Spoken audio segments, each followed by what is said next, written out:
လူစီကားတဲ့ရုပ်ရှင်အောင်မှတ်တိုင်အနီးပုဂ္ဂလိကစေကန်းတွေလည်းရှိတဲ့ YBS ပြေးတဲ့မိန်းလမ်းမကြီးပေါ်မှာနေရာကောင်းလေးရောင်းပေးပါအောင်မယ်ရှင်။ဘတ်စကားမှတ်တိုင်အနီးမှာတည်ရှိပြီးတော့ဆိုင်ကန်ရုံးခန်းနဲ့လုပ်ငန်းသုံးကျင်တဲ့အဝယ်တော်များလာရောက်ကြည့်ရှုတဲ့နေရာကောင်းတစ်ခုဖြစ်ပါတယ်။ပေ40-60အုတ်တိုင်းပတ်လေအပြည့်ခတ်ထားမှာဖြစ်ပြီးတော့အရှိမှဆိုလို့ရှိရင်ဒီလိုဆိုင်ကန်လေးလည်းပါတာတွေ့ရမှာဖြစ်ပါတယ်။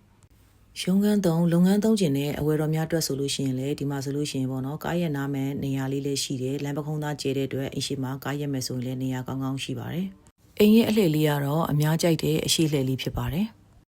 ကေတာဆိုအိမ်ထဲကိုအတူတူလိုက်ကြည့်ပေးဖို့ဖိတ်ခေါ်ပေးပါတယ်အိမ်ရှိဆိုင်ကန်းတစ်ခန်းပါဝင်မှာဖြစ်ပြီးတော့အိမ်နောက်ဖက်မှာတော့အုံနဲ့တင်းနဲ့ညှက်ဆောက်ထားတဲ့ brain nozzle နှစ်ထပ်အမျိုးအစားပါဝင်မှာဖြစ်ပါတယ်အောက်ထပ်မှာတော့ဒီလိုကြွေပြားအပြည့်ခင်းထားပြီးတော့ဟောတိုက်ပုံစံထားရှိပါတယ်အပေါ်တက်ကိုသွားပြီးကြည့်ပါအောင်မယ်ရှင်အပေါ်တက်ကတော့ရှာရုခင်းနာမှာဖြစ်ပြီးတော့အိတ်ခမ်းဖွဲ့နှက်ခမ်းနဲ့ရေချိုးခမ်းအိမ်သားတစ်စုံပါဝင်မှာဖြစ်ပါတယ်အောင်မာရဲ့အဝယ်တော်များအတွက်ဆိုင်ကမ်းမဲ33ရုံးကမ်းမဲ33လမ်းမကျယ်ပေါ်နေရာကောင်းဖြစ်တာမို့လို့လာကြည့်ပေးဖို့ဖိတ်ခေါ်ပေးပါတယ်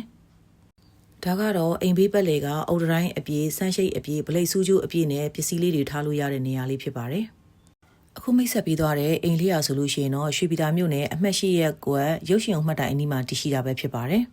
စာရွက်စာတမ်း260ခရမ်းမြေအမီပေါက်အမျိုးအစားဖြစ်ပြီးတော့အယောင်းတန်ဖိုးကျပ်သိန်း14000မှာညှိနှိုင်းစီနဲ့ရောင်းချပေးသွားမှာပဲဖြစ်ပါတယ်။ YBS ပြည်တဲ့မိန်းလမ်းမကျယ်ပေါ်လုပ်ငန်းသုံးဖို့အတွက်နေရာကောင်းရှာနေတဲ့အဝယ်တော်များဒီမြေကွက်လေးကိုလာကြည့်ဖြစ်အောင်ကြည့်ပေးဖို့ဖိတ်ခေါ်ပေးလိုက်ပါတယ်ရှင်။